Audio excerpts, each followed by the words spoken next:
Bonjour à tous, à toutes les personnes que je n'ai pas saluées ce matin.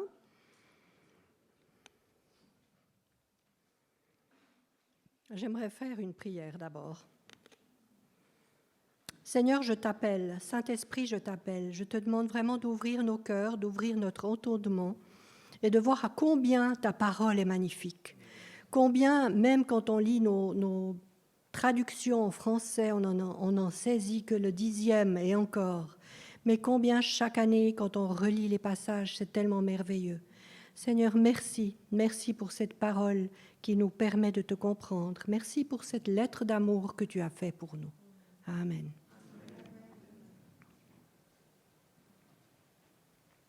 Nous sommes dans cette période de la résurrection, avec Jésus qui est ressuscité, et bientôt il y a l'ascension.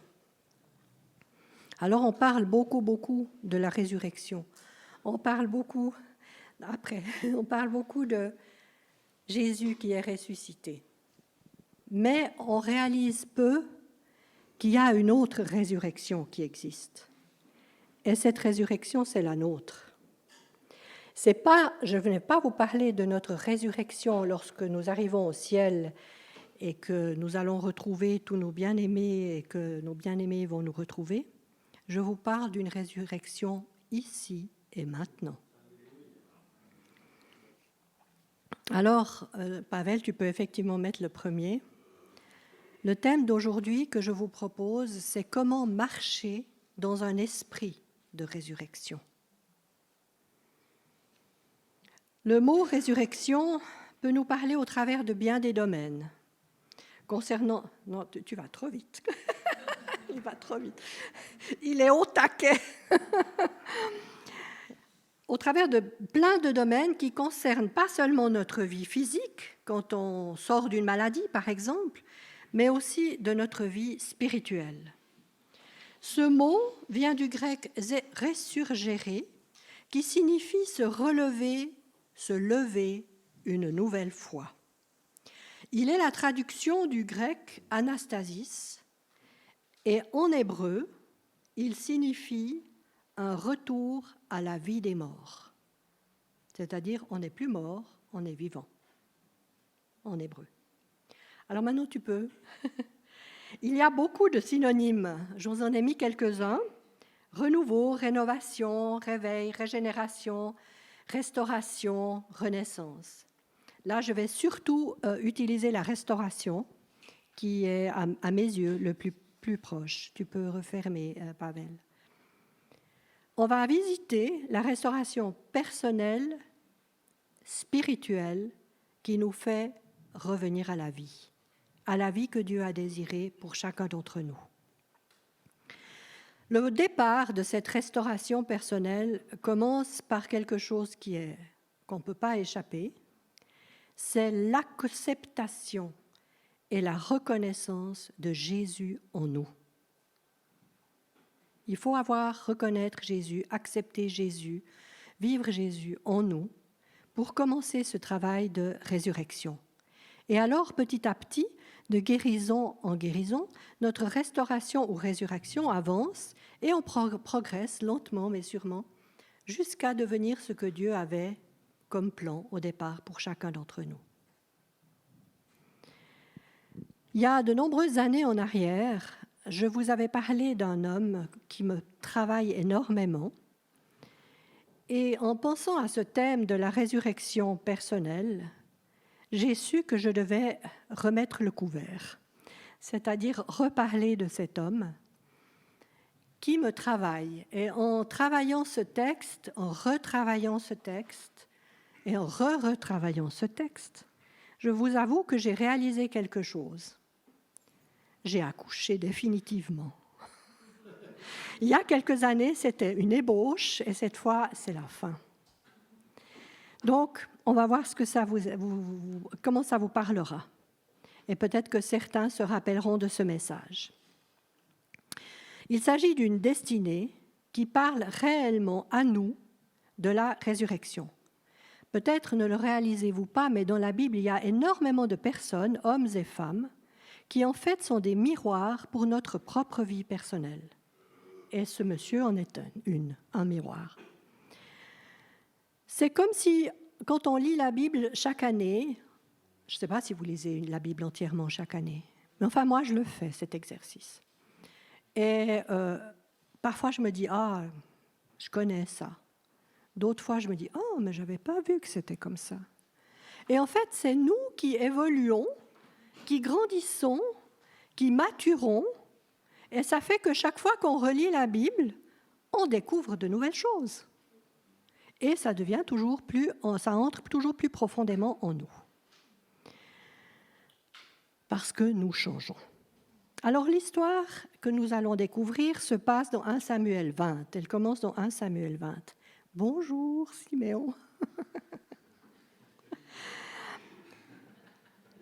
Pour vous donner le cadre, pendant de très nombreuses années, il y a eu des conflits, vous ne l'ignorez pas, entre Saül et David. Jonathan, le fils de Saül, et David sont des amis à la vie, à la mort, et ils savent, d'une manière ou d'une autre, un des deux va vivre, l'autre va mourir. Alors ils se font une promesse. Ils se font cette promesse, celui qui va vivre va protéger la famille de celui qui va mourir. Et c'est une promesse qui n'est pas négligeable, parce que quand il y a des guerres, le vainqueur essaye d'éliminer tous les vaincus, par peur que les vaincus ne redeviennent des ennemis. Donc c'est vraiment une promesse importante. Et cette promesse, David et Saül et Jonathan l'ont fait dans 1 Samuel 20, les versets 14 et 15. Mais, et ça je l'ai découvert cette année dans mes relectures, j'ai découvert dans 1 Samuel 24, les versets 22 à 23, que Saül lui-même va demander à David de protéger sa famille lorsqu'il serait mort, afin de ne pas exterminer sa descendance. Donc il y a deux promesses identiques qui auront été faites et par Saül et par David et Jonathan. Enfin, deux demandes. Alors les conflits continuent, vous n'ignorez pas qu'ils ont duré 15 ans. J'ai découvert que David a été oint à 15 ans et à 30 ans, il était roi. Ça veut dire que de sa 15e année à sa 30e année, ce brave jeune homme a vécu la guerre et a dû lutter. C'est impressionnant quand même, dans ces 15 ans. Donc il est roi. Alors il s'installe, il y a encore quelques ennemis à éliminer. Il faut d'abord vivre dans un lieu à la hauteur d'une royauté. Et brusquement, et on le lit dans 2 Samuel 9, le verset 1, David pose cette question. « Reste-t-il encore quelqu'un de la maison de Saül pour que je lui fasse du bien à cause de Jonathan ?» Cette phrase de l'Ancien Testament peut nous faire penser à la bonté de Dieu, qui par le sacrifice de son Fils Jésus nous permet d'être sauvés et de vivre la promesse de la vie éternelle. Jésus, par sa mort à la croix, nous libère de tout péché et nous rend libres, ça vous le savez. Et dans son sacrifice, Jésus dit « Tout est accompli ». Et moi, je vais paraphraser, Jésus dit « Je l'ai fait pour tous et je n'ai oublié personne ». Alors, comme David demande « Reste-t-il encore quelqu'un de la maison de Saül pour que je lui fasse du bien à cause de Jonathan ?» Il y a un ancien serviteur de Saül qui va donner la réponse à David. Et là, on peut mettre le prochain, voilà. C'est dans 2 Samuel 9, 2. Il y avait un serviteur de la maison de Saül nommé Tsiba, que l'on fit venir auprès de David. Le roi lui dit « Es-tu Tsiba ?» Et il répondit « Ton serviteur. » Le roi dit « N'y a-t-il plus personne de la maison de Saül pour que j'use envers lui de la bonté de Dieu ?» Et Tsiba répondit au roi, « Oui, il y a encore un fils, Jonathan, mais il est perclus des pieds ou estropié. » Le roi lui dit, « Mais où est-il » Et Tsiba répond au roi, « Fils d'Amiel, à Lo-debar. » L'hébreu est très riche. Je connais une personne dans cette salle qui peut lire la Bible en hébreu. Je ne sais pas s'il y en a d'autres, mais j'en connais une. Il est très, très riche. Et ça nous apporte des ouvertures, ça nous montre à quel point notre Bible, quand on la lit en français, elle est petite. Et je suis toujours contente et heureuse de tomber sur des commentateurs qui m'ouvrent les yeux. Donc ce fils s'appelle Méphibosheth. Il est fils de Jonathan et petit-fils de Saül. On peut éteindre le PowerPoint.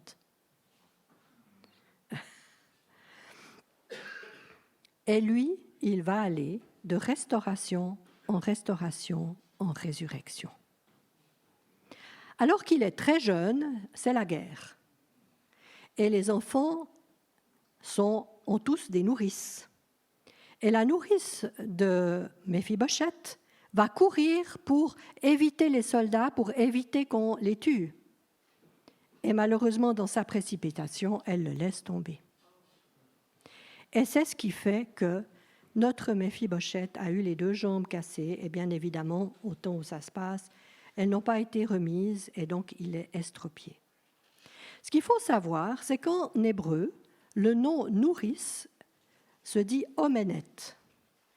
Et ce mot signifie foi, la foi, ou amen. Donc, quand on dit amen, c'est un acte de foi. Ça veut dire je crois en ce qui vient de se dire, ou je crois en ce que je dis. Est-ce que vous le faites par habitude, ou est-ce que vous le réalisez, que quand vous dites amen, je m'appuie sur cette parole? Et là, malheureusement, elle a laissé tomber cet enfant. Ça veut dire que parfois, dans notre chemin de foi, on pourrait se dire, est-ce que Dieu m'a laissé tomber? Est-ce qu'il m'a oublié? Est-ce qu'il n'est plus avec moi? On peut se poser cette question. Et parfois, on se la pose. Méphibosheth s'est caché dans un lieu qui s'appelle Lodebar. Et le nom de cette région signifie nulle part.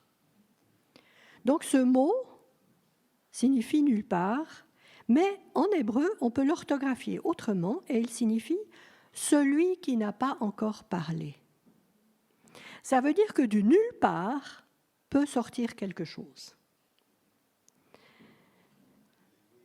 Et moi, j'ai connu beaucoup de personnes qui ont été en souffrance à cause du passé, à cause de parents qui n'étaient pas à la hauteur, à cause de maladies, à cause de choses qui les ont atteints alors que d'autres, ça ne les toucherait même pas, et qui n'arrivent pas à se relever.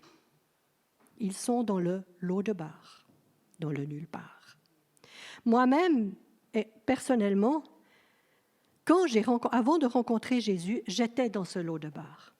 Parce que ma vie, c'était la haine du juif, la haine du noir, une famille dysfonctionnelle et le rejet à l'école complet à cause de toutes ces étiquettes, dirais-je.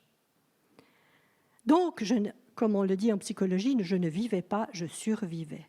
Survivre, c'est être dans le nulle part. Je vivais sans vivre réellement. Et vous savez, beaucoup de personnes peuvent survivre tout en se mariant, en faisant des études, en ayant des enfants. Ils vivent sans vivre. Je ne sais pas si vous comprenez ce que je veux dire, mais c'est vraiment impressionnant. On rigole, mais on ne rigole pas du cœur. On parle, mais on ne parle pas du cœur. Il y a quelque chose on fait les choses parce qu'il faut les faire, mais ça s'arrête là. Ça s'appelle survivre. Et quand j'ai rencontré Jésus, quand nous sommes rencontrés, dirais-je, ça a été vraiment un chamboulement total, parce que j'ai commencé à vivre. Ce n'est pas la même chose. J'ai commencé à vivre et j'ai commencé à guérir par petites touches toutes les choses qui ont fait mal, toutes les choses qui m'avaient anéanti, toutes les choses qui avaient besoin de guérison. Et donc, je suis entrée dans ce chemin de résurrection. Ça prend du temps. Mais le temps et Dieu, c'est des choses qui ne comptent pas. Lui, il a une autre notion du temps. Et par Jésus, je peux proclamer que je suis guérie, libérée et que je continue encore. Et si seulement on pouvait le réaliser. C'est ce chemin de guérison, de résurrection que Jésus nous offre. Parce que lui, il est mort pour nous l'offrir. Rien dans la vie de Méphibosheth pouvait croire qu'il allait survivre. Il était dans la honte, il était dans le rejet, en plus il était handicapé. Et en hébreu, Méphibosheth peut aussi signifier dissiper la honte. C'est riche, non? Ce perclus des pieds qui ne pouvait presque pas marcher, enfin il marchait avec des cannes, allait pouvoir dissiper la honte qui avait été jetée sur lui. Et j'aimerais vous dire que nous sommes, ou nous pouvons être, ou nous avons été tous des Méphibosheth, des inutiles, des cabossés de la vie, des peureux, des survivants. Mais avec Dieu qui dit que nous sommes des créatures merveilleuses, nous pouvons nous prendre en main, nous pouvons ressusciter, nous restaurer, nous régénérer, c'est-à-dire renaître en Christ. Nous ressemblons aussi à Méphibosheth par rapport à nos familles. Et ça, c'est une chose qu'il faut bien comprendre. J'ai mis un certain temps à comprendre. Parce que la Bible nous dit que par la filiation, on fait partie de la famille opposée à Dieu. Plus clairement, Paul le dit dans l'Épître aux Corinthiens, dans le chapitre 15, il dit « La chair et le sang n'héritent pas du royaume de Dieu ». Ça veut dire que notre naissance naturelle ne nous fait pas entrer dans le royaume de Dieu. Il faut une famille spirituelle pour entrer dans la famille de Dieu, et non une naissance physique. Et c'est d'ailleurs ce que Jésus dit à Nicodème. Je ne sais pas si vous vous rappelez qui est Nicodème, ce théologien, ce docteur de la loi, l'un des plus grands personnages du temps de Jésus et qui connaissait, j'ose dire, le catéchisme sur le bout du doigt. Cet homme avait suivi toute la filière de la religion israélite. Et pourtant, Jésus lui dit, « Nicodème, il te faut naître de nouveau. Si tu veux être si un homme ne naît de nouveau, il ne peut voir et il ne peut entrer dans le royaume de Dieu. » Vous trouvez ce passage dans Jean 3, verset 3. C'est facile à se rappeler, 3:3. Alors, tant que nous n'aurons pas expérimenté cette nouvelle naissance, que j'appellerais renaissance ou résurrection, et que nous ne nous resterons pas, que nous ne buvons pas à la source divine qu'est la Bible, nous resterons dans la famille éloignée de Dieu. Heureusement, Jésus, par son sacrifice, nous permet d'entrer dans cette famille. Si, bien sûr, et je me permets de me répéter, nous le recevons dans notre cœur. En recevant le salut que Dieu nous offre par Jésus, nous entrons dans cette famille spirituelle. Et comme Méphibosheth, qui est invité à rester tous les jours à la table de David, lui le handicapé, le perdu qui vient de nulle part, est entré dans la famille royale de David. Et il est devenu son fils. Et par extension, nous sommes appelés à cette même destinée, à devenir des filles et des fils du roi et à manger chaque jour à sa table. Mais, et là on peut mettre le prochain slide, nous sommes des boiteux spirituels. C'est une image. Méphibosheth est l'image de notre nature charnelle, tant qu'il n'a pas été reçu par David.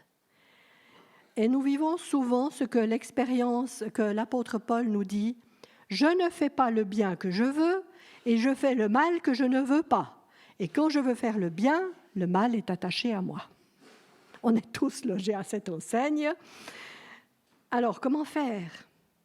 Le prophète Élie, d'ailleurs, dit « Mais quand clocherez-vous des deux pieds ?» Alors, heureusement, lorsqu'on a Jésus en nous, on reçoit quelqu'un d'autre aussi en nous, c'est-à-dire le Saint-Esprit. Et à ce moment-là, si on l'écoute, on arrive petit à petit, pas à pas, step by step, à claudiquer au clocher des deux pieds un petit peu moins. On ne devient pas parfait, mais on réalise que ça, c'est pas bien, et on demande pardon, et on le fait plus, et après, c'est la prochaine étape, ensuite la prochaine étape, et ainsi de suite. Mais nous ne sommes pas que des boiteux. Et là, on peut mettre le slide suivant. Nous vivons dans la peur. Méphibosheth vivait dans la peur et il s'est enfui dans le nulle part. Mais l'homme n'a pas été fait pour la peur. Nous avons été créés pour l'amour de Dieu et de vivre l'amour de Dieu. Seulement voilà, Adam et Ève ont transgressé la loi et à partir de là, et c'est pas loin dans la Bible, c'est tout au début, la peur a régné. Que se passe-t-il? Ils se cachent de Dieu et ils disent on avait peur. L'homme met sa peur dans tous les compartiments de sa vie. Peur de l'orage, de l'obscurité, du passé, du lendemain, du travail, sa santé, son argent, sa mort. Il porte la peur en lui. Alors, rappelons-nous qu'en Jésus, nous avons la résurrection, le renouveau, et quand on se le dit et on se le redit et on le travaille, cette peur, elle disparaît petit à petit, et il y a cette confiance en Dieu qui nous permet d'avoir de moins en moins peur. On peut fermer le slide. Et la deuxième partie de la vie de Méphibosheth est bien sûr totalement différente, et c'est David qui en a pris les initiatives. Et le fait de voir que David prend cette initiative, c'est comme Dieu qui prend l'initiative de nous sauver. C'est lui qui vient vers nous, à nous de l'accueillir ou pas. Mais c'est lui qui prend l'initiative. Et après, si on le laisse faire, c'est lui qui nous restaure. Dieu est à l'origine de notre salut et il a fait le nécessaire pour que nous puissions être restaurés. Il en a payé le prix à la croix. David cherchait le fils Méphibosheth et Méphibosheth cherchait à fuir David. Et souvent, en ce qui nous concerne, Dieu nous cherche et nous, on a peur qu'il nous trouve. Avouons-le, ça nous arrive. Alors que si on accepte d'être trouvé, on peut prendre ce chemin de restauration et de résurrection. David permet à Méphibosheth de vivre un changement radical. Et qu'est-ce qu'il lui dit, David? Alors, c'est le slide suivant. Ils ont des problèmes, ils n'ont plus la télécommande, je crois. Dans 2 Samuel 9,7, David dit « Ne crains pas, car je veux faire du bien à cause de Jonathan ton père, et je te rendrai toutes les terres de Saül ton père, et tu mangeras toujours à ma table. » Il y a plusieurs promesses là-dedans. Ne pas avoir peur, recevoir tout ce qu'on nous a volé, et manger tous les jours à la table de Jésus. Et je me permets de paraphraser ce passage en disant « Jésus nous dit, ne crains pas, je veux te libérer à cause de mon Père et je vais te rendre tout ce que Satan t'a volé et tu mangeras tous les jours à ma table. » On peut refermer le slide. En nous réclamant de Jésus, nous sommes accueillis par Dieu. Et c'est ça le salut. Comme le dit Paul, crois au Seigneur Jésus et tu seras sauvé. Mais comment être devant ce Dieu si grand? Comment aller devant lui? Eh bien, comme Méphibosheth. Il est arrivé devant David, il s'est mis par terre et puis il a dit, mais qu'est-ce que ton serviteur pour que tu regardes un chien mort tel que moi? Le chien est l'animal le plus haï et le plus rejeté des Israélites, plus que le cochon. Donc vraiment, il dit, je suis un moins que rien, je ne vaux rien. Il dit ça à David. Et c'est un peu ce qui nous arrive, en tout cas moi, c'est ce qui m'est arrivé quand j'ai rencontré Jésus. Mais qui suis-je pour que tu viennes vers moi? C'est tout un chemin de repentance. Et c'est important, cette repentance. On ne va pas venir avec notre sac de péché en disant à Jésus de manière glorieuse et fière, regarde tous mes péchés. Non, on va demander pardon. Et le fils prodigue, dans la célèbre parabole de Luc, dit aussi « Je ne suis plus digne d'être appelé ton fils parce que j'ai péché contre le ciel et contre toi. » Et Dieu dit « Ne crains pas. » Dieu ne nous sauve pas seulement pour nous sauver, il nous sauve pour rétablir une nouvelle relation avec nous parce qu'elle était perdue. Il aimerait que nous entrions avec lui dans une communion intime avec lui. C'est toujours ça le chemin de restauration et de résurrection. David dit « ne crains rien ». Il rassure Méphibosheth. Est-ce que vous saviez ou est-ce que vous vous rappeliez que j'avais dit une fois que le mot « ne crains rien » ou toute expression un peu similaire se rencontre 366 fois dans la Bible. Un jour par année, tous les jours de l'année, y compris les années bissextiles. 366 fois, il nous est dit « ne crains pas ». Alors, ne craignons pas, faisons la paix avec lui. Et même si certaines circonstances sont parfois à craindre, le Seigneur dit « ne crains pas, je suis avec toi tous les jours ». Voilà ce chemin de restauration. Dieu apaise nos craintes comme David apaise les craintes de Méphibosheth. Et il rétablit Méphibosheth qui redevient un prince, et il nous rétablit, nous redevons fils et filles du roi. Dans les racines hébraïques, le mot boiteux, qui est le mot de Méphibosheth, peut aussi désigner celui qui saute par-dessus. J'ai trouvé ça assez bizarre quand j'ai lu ce commentaire. J'ai dit, le boiteux a déjà besoin de ses cannes pour marcher, j'en sais quelque chose, moi j'ai besoin de cannes pour marcher. Comment est-ce que je vais sauter par-dessus ? Vous connaissez l'expression sauter par-dessus ? Passover, c'est la Pâque. Méphibosheth nous parle déjà de la Pâque. Il saute par-dessus. C'est le chemin de la mort vers la restauration. C'est le chemin de la mort vers la résurrection, alors qu'il est boiteux et qu'il marche avec des cannes. Jésus nous rejoint dans toutes nos situations. Il est mort à la croix et ressuscité, et nous pouvons tous être transfigurés, restaurés et recevoir l'éternité et manger chaque jour à sa table. C'est ce que Méphibosheth nous raconte et c'est ce que la Pâque nous raconte. Ancienne alliance, nouvelle alliance, c'est la même histoire. Nous sommes appelés à vivre et invités au repas des noces, comme le dit la parabole de Luc, dans Luc 14, 21, c'est-à-dire de participer à ce banquet pour l'éternité. Je vous avoue que je me réjouis. J'aime bien manger, j'aime bien la bonne nourriture, et je me réjouis de participer à ce banquet, mais je n'oublie pas que je peux en profiter déjà ici et maintenant. L'histoire de Méphibosheth s'adresse à tous les handicapés du corps et du cœur que nous sommes.